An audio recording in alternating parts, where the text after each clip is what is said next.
The trial for former House Speaker Michael Madigan is nearing its end. Madigan was the longest-serving leader of any governing body in U.S. history, leading the Illinois House for nearly 40 years. Our Capitol Bureau Chief Cole Henke breaks down those closing arguments.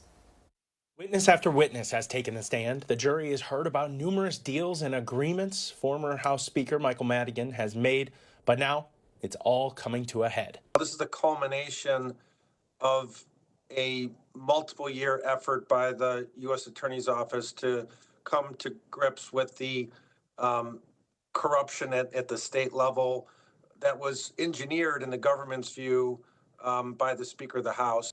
Patrick Collins was the lead prosecutor in the case against former Governor George Ryan, and now he is watching as a new team tries to get a conviction for the biggest name in Illinois politics.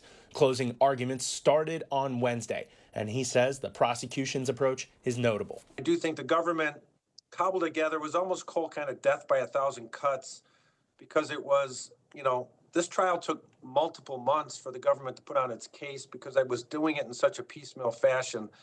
And it did not have a lot of Mr. Madigan's voice on these recordings. The real drama from this case came when Madigan decided to take the stand himself. It was a risky move, but the defense clearly thought they could get the reward too. It's rare for a defendant to take the witness stand. During his time on the stand, Madigan's defense attorneys tried to focus on his upbringing, attempting to humanize the man who had become a larger-than-life figure in Illinois. You can argue that as a defense lawyer in closing, but to have the mouthpiece of it presented by the man himself.